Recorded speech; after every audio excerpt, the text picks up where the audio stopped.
নিস্তব্ধ এক সকাল, সূর্যের কোমল আলো যখন পানির বুকে পড়ছে, তখন পদ্মবিলের বুকে জেগে উঠছে হাজারো পদ্মফুল। যেন জলরাশির বুকে ছড়িয়ে আছে প্রকৃতির এক গোপন প্রেমপত্র। বাংলার প্রকৃতির বুকে ছড়িয়ে আছে এক অপূর্ব রূপের ভান্ডার, আর তারই এক অনন্য অধ্যায় কুড়িগ্রাম জেলার জিয়াপুকুরের এই পদ্মবিল। যেন সৃষ্টিকর্তা তার তুলির আঁচড়ে সাজিয়ে দিয়েছেন এই বিস্তীর্ণ জলভূমিকে। জলের বুকে অসংখ্য পদ্মফুল মাথা উঁচু করে ফুটে আছে। সকালের নরম রোদে প্রতিটি ফুলের পাপড়িতে জমে থাকা শিশিরের ফোঁটা যেন প্রকৃতির গহনা।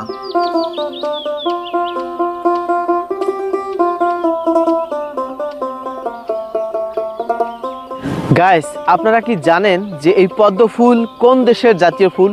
অবশ্যই কমেন্ট করে জানাবেন যে পদ্ম ফুল কোন দেশের জাতীয় ফুল। আসলে ফুল গাছে সুন্দর, মানুষের হাতে নয়। আমি একটি ফুল ছিঁড়েছি শুধু এর একটি নিয়ে যাওয়ার জন্য। এর সৌন্দর্য এত ভালো লাগলো আমার, একটি ফুল ছিঁড়েছি শুধু। আর আপনারা যারা আসবেন তারা আসলে সর্বোচ্চ একটি, দুটি, তিনটি, সর্বোচ্চ 5টি ফুল ছিঁড়বেন, এর বেশি নয়। আমার মনে হয় 5টির কম ছিঁড়লেই ভালো হয়, কারণ এই সৌন্দর্য যতদিন আছে মানুষ ততদিন এটা উপভোগ করতে পারবে। আমরা যদি এসে হাতে হাতে ছিঁড়ে নিয়ে যাই তাহলে কিন্তু এই সৌন্দর্যটা আর থাকবে না। ঝরে যাওয়া পদ্ম ফুলের বীজ গর্ভের উপর দাঁড়িয়ে আছে ফেসকা, মাছরাঙা সহ অনেক পাখি। আর দূরে শোনা যাচ্ছে শালিকের ডাক। হালকা বাতাসে ফুলগুলো দুলছে, মনে হচ্ছে তারা হাসছে আর কথা বলছে। সেই সাথে পাখিগুলো যেন প্রকৃতির সৌন্দর্য উপভোগ করছে।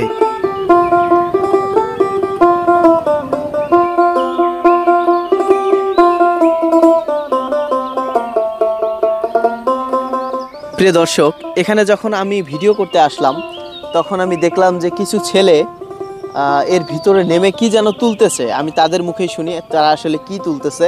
তারা কিন্তু ফুল ছিঁড়তেছে না, এটা খুব ভালো লেগেছে যে তারা ফুল ছিঁড়তেছে না, কিন্তু কিছু একটা তারা তুলতেছে। তোমার নাম কি?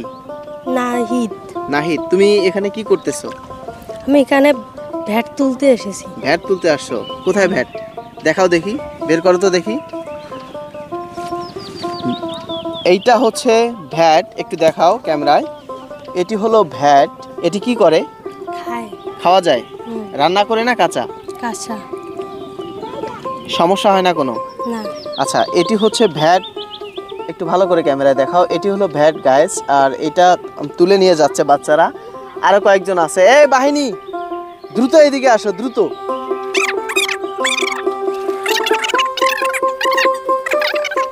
তোমার নাম কি?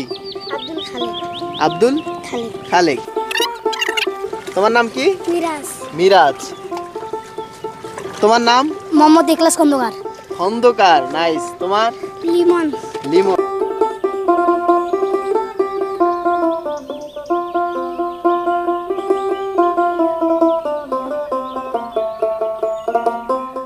এই পদ্ম ফুলের বৈজ্ঞানিক নাম হলো নিলুম্বা নুসিফেরা।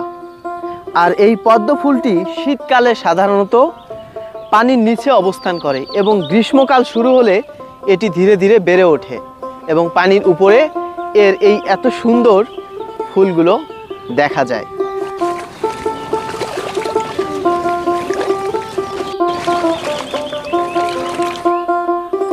এই পদ্মবিল শুধু ফুলের সৌন্দর্য নয়, গ্রামীণ জীবনের এক শান্ত মুখচ্ছবি।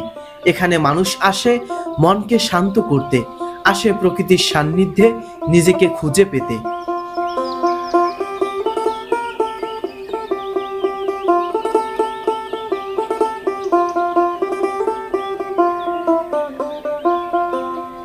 জিয়াপুকুরের এই জলরাশি, সবুজ শ্যামল প্রকৃতি আর পদ্ম ফুলের মোহনীয়তা মিলিয়ে গড়ে তুলেছে এক স্বপ্নীল দৃশ্যপট, যা একবার চোখে দেখলে মনে গেঁথে যায় সারা জীবনের জন্য।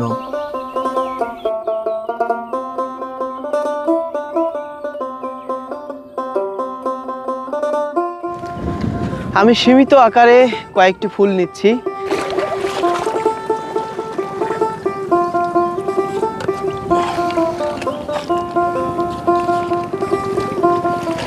প্রিয় দর্শক, আপনারা যারা আসবেন এই পদ্মবিল ভিজিট করতে, তারা ছিঁড়বেন, যেটা ছিঁড়লে আসলে খুব একটা প্রভাব পড়বে যে ফুল বিলের উপর বা এই পদ্মবিলের উপর, এটা যেন না পড়ে। সীমিত, যেমন আমি এখানে কয়টি ফুল ছিঁড়েছি, 6টি ফুল ছিঁড়েছি, দ্যাটস এনাফ ফর মি। আমার আর প্রয়োজন নেই, এটা হয়ে গেছে এইটুকু। শুধু নিজের জন্য না, ছোটো বোনের জন্য নিলাম।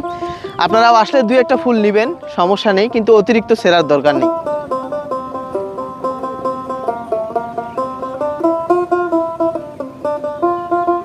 আপনারা যদি এই সুন্দর পদ্মবিলে আসতে চান, তাহলে আপনাদেরকে আসতে হবে কুড়িগ্রামের জিয়াপুকুরে, যেটি কুড়িগ্রামের মধ্যে একটি জনপ্রিয় পর্যটন কেন্দ্র। আর এত নিকট থেকে যদি আপনারা এই ফুল ছুঁয়ে দিতে চান এবং এর সৌন্দর্য উপভোগ করতে চান, তাহলে জিয়াপুকুর গেটের আগে একটি বাজার রয়েছে এবং রেল লাইন ক্রস করার আগে একটি বাজার রয়েছে, যে বাজার থেকে বাম পাশের একটি এলাকা যা আছে, যেটির নাম হচ্ছে কল্যাণপুর।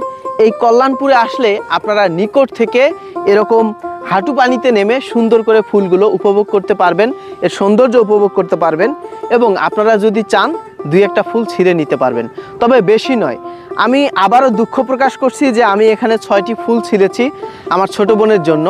আপনারা সীমিত এই কয়েকটি ফুল ছিঁড়তে পারেন, এর বেশি ছিঁড়বেন না দয়া করে, এতে প্রকৃতির সৌন্দর্য নষ্ট হয়। আর ভিডিওটি আপনাদের কেমন লেগেছে অবশ্যই কমেন্ট করে জানাবেন। সেই সাথে পরবর্তী ভিডিও দেখার আমন্ত্রণ জানিয়ে আজকে এখানেই বিদায় নিচ্ছি। আল্লাহ হাফেজ।